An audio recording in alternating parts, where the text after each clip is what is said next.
Assalamualaikum warahmatullahi wabarakatuh. Yang terhormat Kiai Haji Muhammad Hasan Mutawakkil Allah SHMM selaku Ketua Yayasan Universitas Islam Zainul Hasan Genggong. Yang kami hormati Rektor Universitas Islam Zainul Hasan Genggong Dr. Abdul Aziz Wahab BAMAG, dan yang kami hormati Dekan Fakultas Tadris Umum Ibu Wahyu Lestari MPD, dan yang kami hormati Kaprodi Tadris Bahasa Indonesia Ibu Maghfiratul Hamdiah MPD. Juga yang kami hormati dosen pengampu mata kuliah Psikologi Pendidikan dan Pembelajaran Bapak Ilzamul Hikam MPD, beserta semua teman-teman Tadris Bahasa Indonesia yang kami sayangi dan kami banggakan. Pada kesempatan kali ini, saya Wardah Latifah dari Program Studi Tadris Bahasa Indonesia semester 2 akan menjelaskan sedikit tentang kejenuhan dan kesulitan dalam belajar. Yuk simak penjelasannya. Baik, yang pertama ada kejenuhan belajar.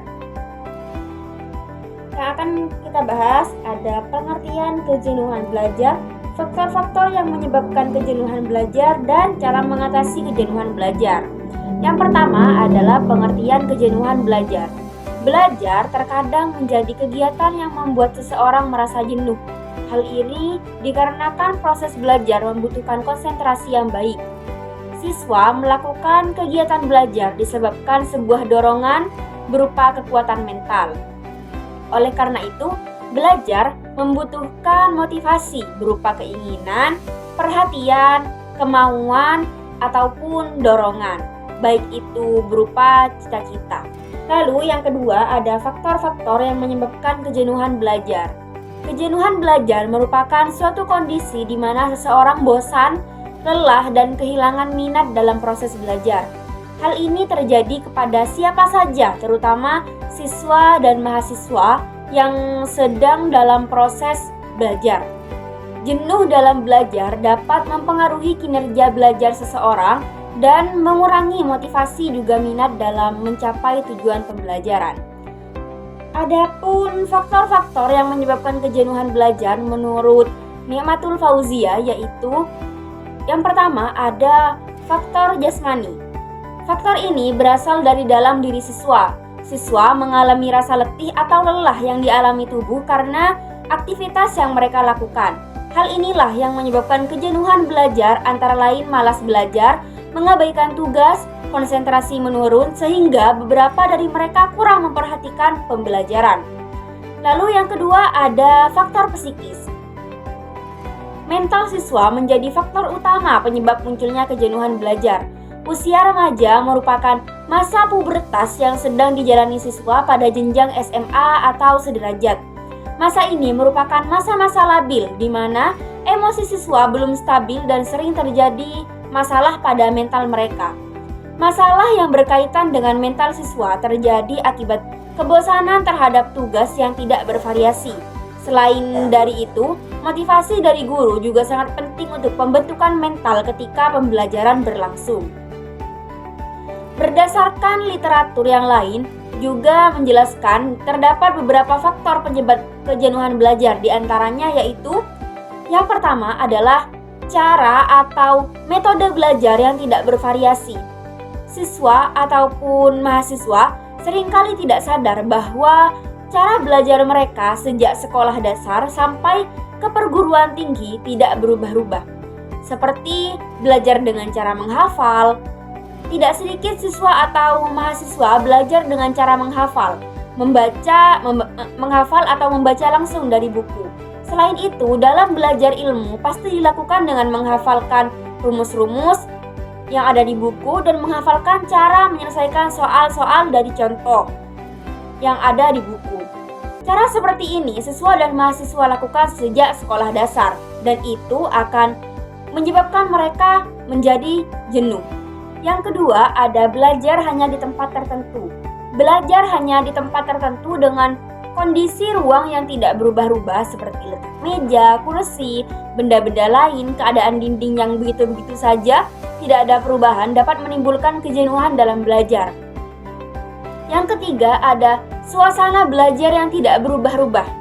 Setiap siswa dan mahasiswa menginginkan suasana belajar yang berbeda antara satu sama lain. Walaupun demikian, suasana belajar yang dibutuhkan mereka yaitu suasana lingkungan yang dapat menimbulkan ketenangan berpikir. Lalu, yang nomor 4 ada kurangnya aktivitas rekreasi dan hiburan. Kehidupan sehari-hari siswa atau mahasiswanya diisi dengan aktivitas belajar tanpa diimbangi dengan aktivitas lain yang bersifat rekreasi atau hiburan dan refreshing atau penyegaran. Mungkin akan mengalami gejala mental yang berat dan berlarut-larut. Selanjutnya, nomor 5 ada adanya ketegangan mental yang kuat dan berlarut-larut pada saat belajar. Ketegangan mental yang kuat dan berlarut-larut saat belajar dapat mengakibatkan kelelahan mental secara berlebihan. Kelelahan tersebut mengakibatkan kejenuhan belajar dengan intensitas yang sangat kuat.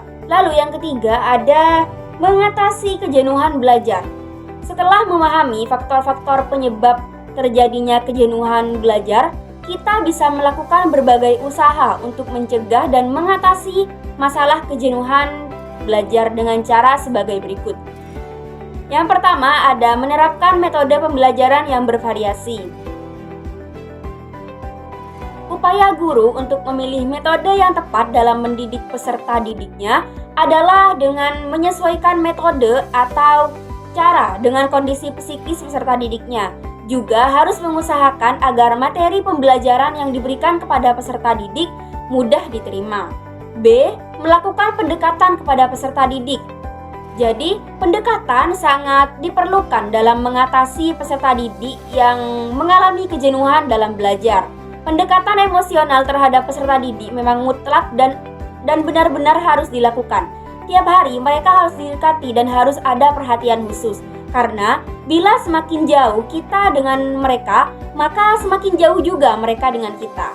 Lalu, C. Ada melakukan evaluasi pada tiap akhir pelajaran. Guru diharapkan mampu menciptakan interaksi belajar mengajar yang kondusif, karena kondusivitas situasi belajar mengajar dapat dijadikan sebagai indikasi keberhasilan mengajar. Selanjutnya, dalam proses pembelajaran, guru harus mengikuti hasil belajar yang dicapai oleh peserta didik dari waktu ke waktu, baik itu melalui evaluasi atau informasi yang didapatkan dari kegiatan evaluasi ini. Dan evaluasi tersebut selanjutnya akan dijadikan sebagai titik tolak untuk memperbaiki dan meningkatkan proses pembelajaran selanjutnya. Selanjutnya, B. Ada kesulitan belajar.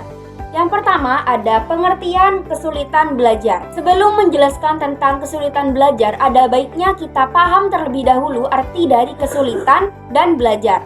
Belajar adalah suatu aktivitas yang dilakukan oleh seseorang, baik disengaja ataupun tidak disengaja. Belajar juga bisa diartikan sebagai suatu kegiatan atau interaksi antara individu dengan lingkungannya. Sedangkan secara harfiah, kesulitan belajar sendiri merupakan terjemahan dari bahasa Inggris yaitu learning disability yang artinya ketidakmampuan belajar. Learning disability merupakan keadaan yang membuat individu kesulitan dalam mengikuti kegiatan belajar. Peserta didik dengan kesulitan belajar merupakan peserta didik yang belum bisa mencapai standar dalam belajar yang merupakan prasyarat dalam melakukan belajar pada tingkat selanjutnya. Yang kedua, ada faktor-faktor yang menyebabkan kesulitan belajar.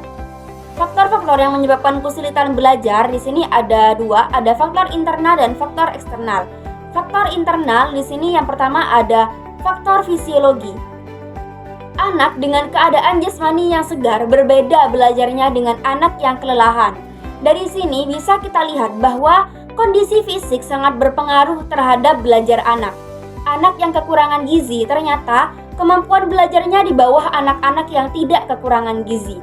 Mereka mudah lelah dan cepat mengantuk, juga sulit memahami pelajaran. Yang kedua, ada faktor psikologi dari faktor psikologi siswa ini seperti yang pertama ada cacat mental. Sangat berpengaruh terhadap kemampuan belajar sehingga secara otomatis mengakibatkan ketidakmampuan belajar. Yang kedua, bakat. Bila siswa kurang memiliki bakat khusus di dalam suatu bidang tertentu, maka besar kemungkinan siswa akan mengalami kesulitan belajar dibandingkan dengan siswa yang mempunyai bakat khusus. Yang ketiga, ada motivasi. Hasil belajar akan meningkat jika motivasi untuk belajar bertambah. D. Ada ego. Sebab merasa sudah pintar sehingga tidak mau melakukan tolong-menolong dalam proses pembelajaran. Yang E. Ada intelijensi atau IQ.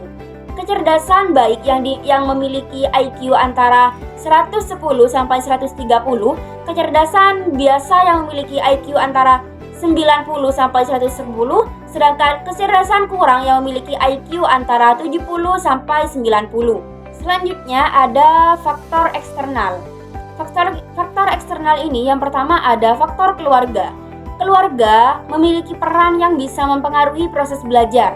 Orang tua yang kurang memperhatikan perannya, kesehatan yang kurang baik, kebiasaan keluarga yang tidak menunjang, kedudukan anak dalam keluarga yang menyedihkan, atau waktu belajar yang kurang memadai dapat menyebabkan kesulitan belajar bagi siswa.